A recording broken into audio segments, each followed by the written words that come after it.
After 12 years of running my father's company, I had finally turned it into a $75 million powerhouse. At a family dinner, my father looked at me and smiled. "Your brother will take over now," he said. My heart sank, but I smiled back.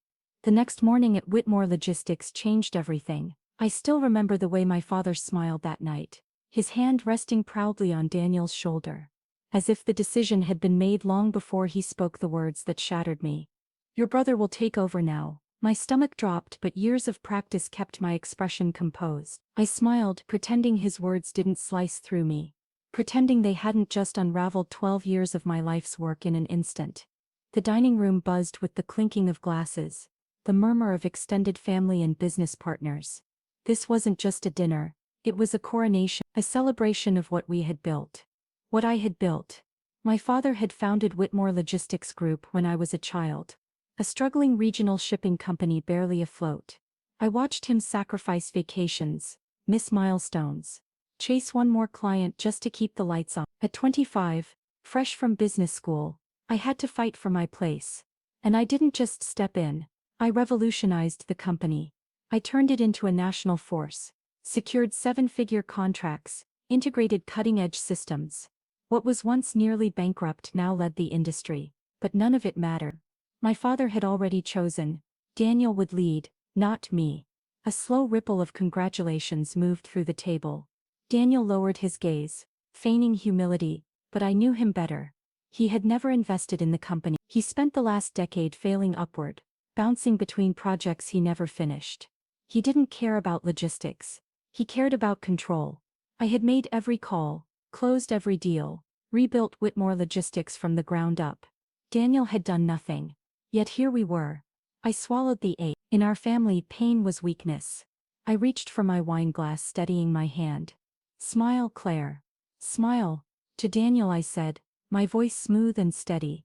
Guests lifted their glasses, unaware of the fire behind my eye. My mother looked at me from across the table, her expression unreadable, but I knew she saw it. She always had, but she would never intervene. She never did. My father grinned with blind confidence, not realizing the chain reaction he'd just set off. Daniel met my eyes, smug tilt of his mouth barely concealed. That was the moment I knew. This hadn't been just my father's decision. Daniel had planned this, positioned himself to look ready, played the part of the reformed son, and my father, always the traditionalist, saw no flaw. To him, a son inherited the legacy. A daughter, no matter how capable, was always temporary. But what neither of them had realized was that I hadn't spent 12 years just building a business. I had spent 12 years building my power within, and tomorrow morning, they would understand what that really meant. I didn't sleep that night. My mind replayed every late night, every relationship lost to ambition, every birthday missed for strategy calls.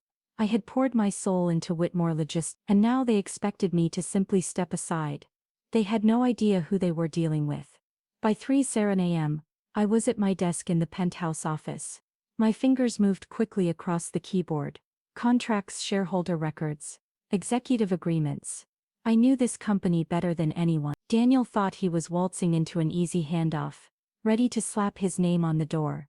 What he didn't know was that while my father shook hands with politicians, and Daniel pretended to care, I had been doing something far more important, securing control. At exactly 8, I walked into Whitmore Logistics headquarters, like I had for the past 12 years. Same walls, same marble floors, same hum of routine. But today it felt different. Today wasn't business as usual. It was war. The lobby was unusually quiet, too quiet. The kind of quiet that comes before a storm. They knew. The whispers had already started. News of my father's dinner announcement had spread. Employees glanced up, unsure where loyalty lay. I didn't acknowledge them. I walked tall, heels sharp against polished stone. Never let them see you wave. I entered my office and closed the door behind me. I had exactly 15 minutes before Richard and Daniel would arrive, believing they were walking into their new roles. 15 minutes before their illusion shattered. I sat at my desk inhaling deeply, then powered on my computer. The screen flickered to life, illuminating a folder of confidential documents, contracts and records they never thought to check, the ones they had dismissed as irrelevant. I opened the file labeled Executive Shareholders Agreement. My fingers hovered over the keyboard for a brief second. Then I clicked. And waited. At precisely 9 a.m., a sharp knock echoed through the office. I didn't answer. The door swung open anyway, and in walked Richard and Daniel Whitmore, both radiating confidence. My father's inherent and blinding. Daniel's meticulously constructed. Richard strode in like a monarch surveying his kingdom, while Daniel in a tailored navy suit offered a smug victorious grin. It took everything in me not to laugh. "Claire," my father said in his usual commanding tone, as if simply acknowledging me was a courtesy. "I assume you're aware of the transition happening today." "Transition?" I echoed smoothly, leaning back in my chair. Interesting choice of words. "Yes, I'm aware." I glanced at Daniel, who smirked wider. "Good," Richard said, nodding like the decision was a done deal. "Daniel will be stepping in as CEO. We'll need you to help with the handover, get him familiar with operations before you officially move on." I arched an eyebrow. "Move on?" I asked, feigning confusion. "Dad, I think you're mistaken about something." His face twitched with irritation. He was used to my obedience, my ability to quietly step aside. He wasn't ready for this version of me. "Claire," he said, his voice tightening as if speaking to a wayward child, "this isn't up for debate. We've already made the decision." I smiled, slow, deliberate. "No, oh, I know you think you have," I said softly. "The thing is, Dad, you don't have the authority to make that decision." Daniel let out a low scoff, shaking his head. "Claire, don't make this harder than it has to be. We're trying to do this the easy way." I didn't respond. Instead, I picked up the remote and pressed a button. The screen behind my desk lit up with the document I had reviewed earlier. Executive Shareholders Agreement. Signed August 17, 2015. 3 signatures were visible. Claire Whitmore, Richard Whitmore, and Daniel Whit. My father's face paled slightly. I turned to Daniel. "Do you even know what this is?" He crossed his arms, shifting in discomfort. "A shareholders agreement?" I nodded. "Yes. And do you know what it says?" I tapped the screen, highlighting a crucial clause. This document was signed during the company's restructuring. It clearly states that any executive transition, such as appointing a new CEO, requires the approval of all majority shareholders. I met my father's eyes. "And I, Dad," I said evenly, "hold 60% of the company's share." The silence that followed was suffocating. Richard's expression hardened. "That's impossible." Daniel stepped forward to examine the screen, voice sharp with disbelief. "You have to be bluffing." "Actually," I said calmly, "it's very possible." While you were chasing dead-end ventures, and Dad was too busy polishing his legacy, I was doing something else, securing my place. I leaned forward. "Remember when you needed capital for expansion in 2017? I continued, eyes fixed on Rich. "You signed over 15% of your shares to me in exchange for my investment. And in 2019, during that legal dispute, you used another 10% as collateral and never reclaimed it. Add that to my original 35%, and I'm the majority shareholder." Richard's jaw clenched. Daniel, now pale, took a step back. "You can't do this," he spat. This is theft." I pulled out a second document and handed it to him. "This is the most recent legal filing with the state. Go ahead, verify it." Daniel snatched the paper. His eyes scanned rapidly, panic growing with every line. His knuckles turned white from how tightly he gripped it. You can't do this," he stammered, voice cracking. "Dad, tell her, she can't." But Richard said nothing, because he knew. I had outmaneuvered them both, legally and strategically, and there was nothing he could do about it. I stood, slow and steady. "I'm not firing you, Daniel," I said. "I wouldn't want to subject you to the horrors of the real job market. But you'll report to me. You'll work under my leadership. Or," I gestured toward the door, "you're free to walk." Daniel turned to our father, eyes pleading. But for the first time in his life, Richard Whitmore had no answer. No plan. No backup. Because this wasn't his company anymore. It was mine. The silence in the office grew thick. Daniel clutched the legal document like a lifeline, but it offered no rescue. My father stood beside him, face unreadable. But I knew better. He was calculating, searching for any possible way out. There wasn't one. I had spent years preparing for this moment. Not because I expected betrayal, but because experience had taught me one brutal truth. Never assume loyalty when power is on the line. For the first time in my life, my father looked at me like I was a stranger. Maybe I always had been. Maybe he had never truly seen me at all. So that's it. Daniel finally spoke, bitterness curling around his words like smoke. You're just taking everything. I let out a soft humorless laugh. Taking everything. I echoed, stepping closer to him. Daniel, I built this company from the ground up. Every contract. Every expansion. Every innovation. Me. While you were busy failing upward, chasing whatever pipe dream felt easiest, I was here. I kept Whitmore Logistics alive. I leaned in slightly, my voice dropping just enough to cut deep. I'm not taking anything, Daniel. I'm keeping what's already mine. His face twisted in anger, jaw tight, but there was no rebuttal. He knew I was right. Worse, so did my father. Richard had spent years believing that bloodline mattered more than merit, that his son would inherit by default, no matter who actually kept the empire standing. He had underestimated me, and now he was paying the price. My father finally spoke, his voice carefully measured, but I could hear the tension cracking beneath it. You're making a mistake, Claire. A family should stick together. Do you really want to burn this bridge? I met his gaze directly. Dad, I said slowly, you burned this bridge the moment you made a decision without me. His lips pressed into a thin, disapproving line. Business is bigger than one person. We can still find a solution that works for everyone. I tilted my head, pretending to consider it. Oh, I agree. That's why I'm offering you both a choice. I turned to Daniel first. You can stay, I said, keeping my tone level. Professional. Not as CEO but in an advisory role. Limited authority, generous salary. You'll answer to me. Daniel tensed, his fists clenched. But I didn't stop. I continued, you can walk. I'll buy out your shares at market value. Take the money. Go find something else to ruin. My father scoffed. You're acting like you hold all the cards. I smiled, slow, cold. I do. The silence that followed was thick. I let them sit in it. Let them taste what it felt like to be powerless. Finally my father exhaled, shaking his head as though trying to shake off disbelief. I never thought you'd do this, he muttered. Not to your own family. The words hit harder than I wanted to admit. Not to your own family. I wanted to say you did this. You were the one who decided I was temporary. Who acted like I didn't matter. Who made this war inevitable. But I didn't say any of it. Because it didn't matter anymore. What mattered was that I was done being dismissed, and I wasn't about to let them take what I had sacrificed everything to build. Daniel stormed out first. Good riddance. I knew my brother well enough to predict what came next. He'd go to our relatives, to old family friends. Paint himself as the betrayed little brother, the victim of corporate sabotage. I didn't care. I wasn't here to win sympathy. I was here to win control. Richard lingered, standing there like he expected me to change my mind. As if he believed even now that I might cave. But I did. When it became clear I wouldn't bend, he gave a slow, reluctant nod. You've changed, he said quietly. I met his gaze, unflinching. No, Dad. I just finally stopped pretending. Then he walked out.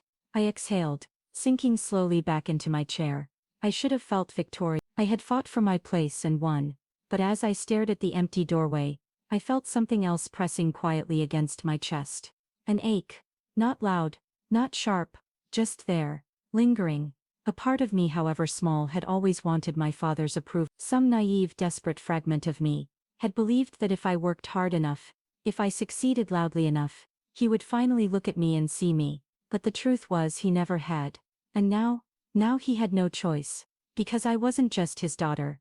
I wasn't I wasn't a placeholder until the son got his act together. I was the true leader of Whitmore Logistics Group. I turned back to my computer. My focus sharpened. I had spent 12 years building this empire. Now I would spend the next 12 making it untouchable. My father and brother had tried to take everything from me, but in the end they were the ones left with nothing. For the first time in 12 years, my office was truly quiet. No phone calls from Richard. No passive-aggressive emails from Daniel. Just silence. But silence didn't mean it meant the war had just begun.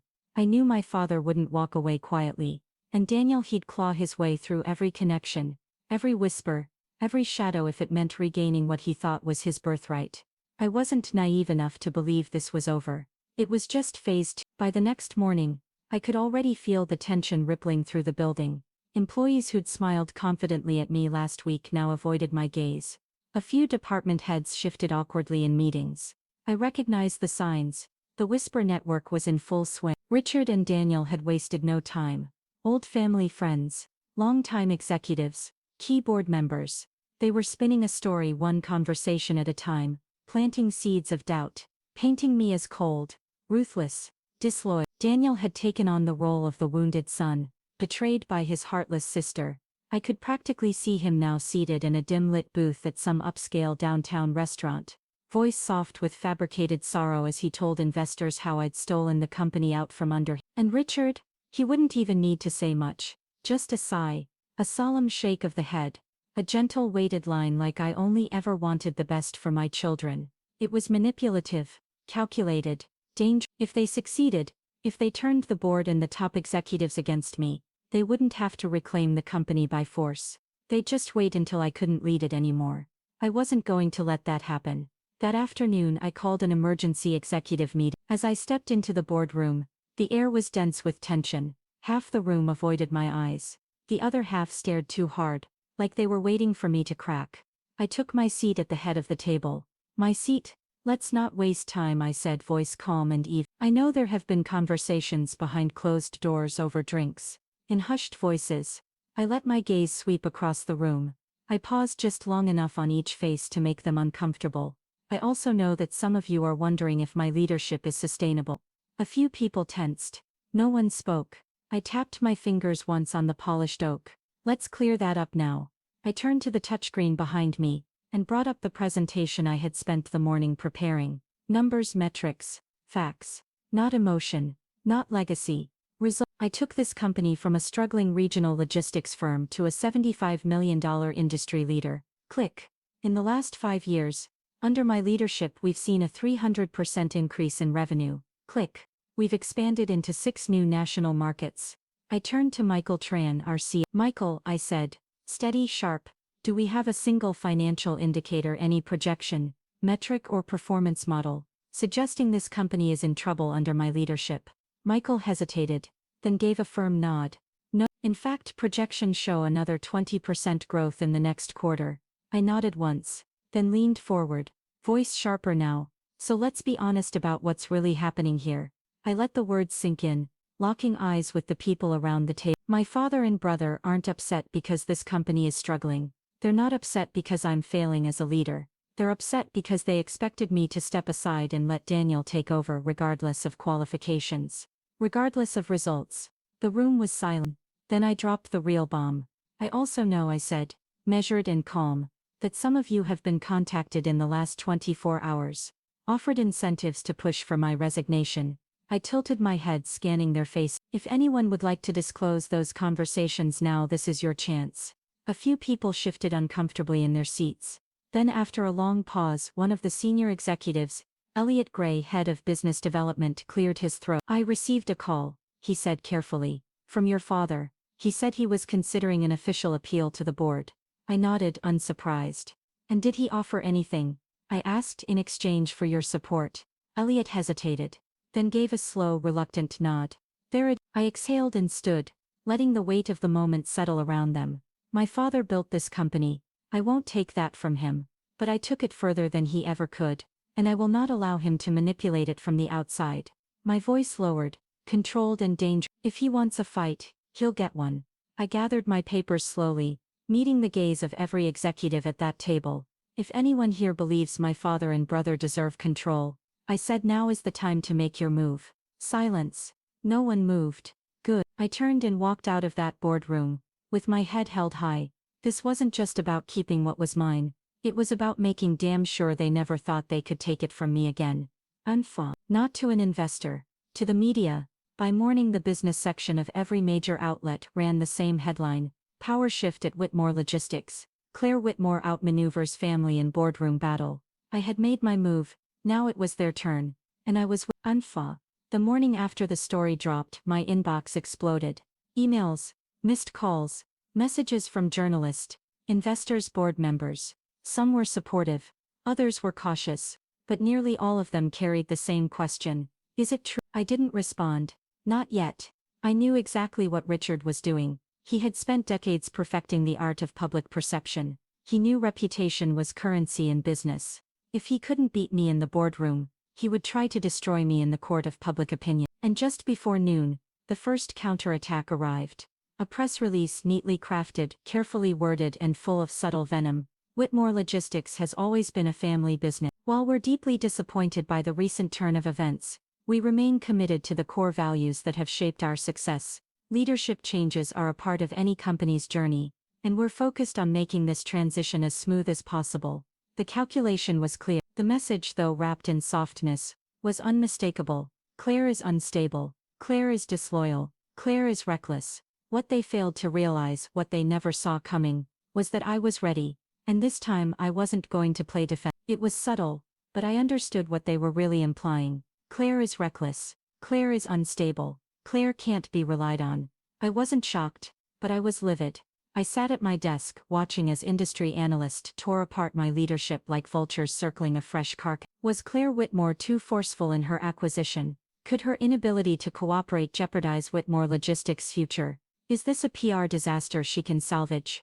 They spoke like I wasn't watching, like I wasn't already 10 steps ahead. If my father and Daniel wanted a public war, I'd give them one, but I wouldn't play it their way. I didn't release a statement. I didn't hold a press conference. Instead, I made one phone call to Jessica Lynn, an old friend from college, now a rising star in investigative journalism. I have something for you, I said, but you'll need to move fast. An hour later, I sent her everything: documents, internal memos, financial reports, email threads, years of quiet cleanup, evidence that under Richard Whitmore's leadership, Whitmore Logistics had been a house of cards, hidden debts, shady vendor contracts, cover-ups. It took Jessica less than 24 hours. The story dropped like a bomb. Behind the scenes at Whitmore Logistics, a legacy of debt, silence, and a daughter who saved it all. It was brutal. It praised my efforts in rebuilding the company's financial health. It exposed years of mismanagement and bad decisions by my father. And more importantly, it told the truth. I was the only reason this company had survived. The narrative flipped overnight. The board stopped doubting me. Investors stopped hesitating. And my father, he had nowhere left to hide. He had nowhere left to hide. 2 days later he finally called. I let the phone ring 3 times before I answered. Claire, he said, voice tight. We need to talk. I leaned back in my chair. Silence. Then finally a sigh. You didn't have to do that. I let out a quiet, bitter laugh. Neither did you. He exhaled. This company was supposed to be a legacy, he said. For the family, for both of you. A sharp ache tugged at my chest. A tiny foolish part of me had once wanted that too. I had spent years believing that if I proved myself, if I worked harder than anyone else, he'd finally see me not as a daughter filling in, but as a leader. As the leader, but not anymore. If you wanted me to protect the legacy, I said quietly, you should have trusted me with it. Instead you tried to take it from me. Another long silence. Then finally he asked, almost reluctantly, what happens now? I exhaled slowly, deliberately. Now I've made sure you'll never be able to touch my company again. The war was over. Richard had lost. Daniel had disappeared. And I had won. But as I sat in my office, staring out over the city skyline I had once dreamed of conquering, I didn't feel triumph. I didn't feel relief. I felt empty. Because I had spent 12 years fighting for Whitmore Logistics, building it, protecting it, transforming it into something unshakable. And in doing so I had lost something else entirely, my family. The next morning, I walked into the office as if nothing had changed. But everyone knew the truth. The whispers had stopped. The glances were no longer uncertain. The doubt had vanished. I wasn't just Claire Whitmore I was Claire Whitmore, the woman who had outmaneuvered her father and brother, and claimed everything they thought they could take from her. Some respected me for it. Some feared me. And some just waited for me to fall. I let them. At noon my father and I met in the conference room for what would be our final discussion. He looked tired. Older than I'd ever seen him. Like the weight of everything he'd lost had finally caught up with him. I waited for him to speak first. When he finally spoke, his voice was quieter than I'd ever heard it. I'm retiring, Richard said simply. Effective immediately. I didn't react. I had expected this. I'll sell my remaining shares, he continued. I'll keep a small percentage, as an investor, but I won't be involved anymore. I studied him carefully. And Daniel? His jaw tightened. He's gone, my father admitted. Took the buyout. He won't be back. A part of me had known it would end this way. Daniel had never been strong enough to fight his own battle. Once it became clear he'd lost, he did what he always did. He ran. Still, hearing it out loud made something shift inside me. Not regret. Not guilt. Just the finality of it all. I gave a small nod. Richard exhaled, rubbing his temple like he was trying to ease a headache that had taken root years ago. Then after a long pause, he said something I never expected. I underestimate you. It wasn't an apology, but it was the closest thing I was ever going to get. And strangely I didn't need it anymore. The executives who had questioned my leadership, replaced. The company had always been strong under my direction, but now it was entirely mine. And with that control came a new vision. I implemented the initiatives Richard had always rejected. I modernized the systems he had once deemed unnecessary. I expanded into industries he had been too cautious to explore. Within 6 months, profits soared. Within a year we surpassed the $100 million milestone. And for the first time in my life I wasn't fighting just to prove something. I was building something untouchable. Something no one, not Richard, not Daniel, not anyone could ever take from me again. He looked different, quieter, not angry anymore, just accepting. I read about the latest deal you closed, he said over his drink. It was a smart move. I smirked slightly. I know. A ghost of a smile touched his lips. There was no tension between us anymore. No barbed silences, no war left to fight. Just one simple, undeniable truth. He had tried to push me aside, and I had proved him wrong. He lifted his glass. To Whitmore Logistics, he said. And this time when I clinked mine against his, I didn't feel anger. I didn't feel resentment. Only because I had already won, and I didn't need his approval to know it. That loyalty is a currency, not a guarantee. That power is never given. It's taken. But most of all, that the best way to prove your worth is to stop seeking validation, and build something so strong they can never ignore you again. I have no regrets. Whitmore Logistics is mine now, and I intend to make sure no one ever forgets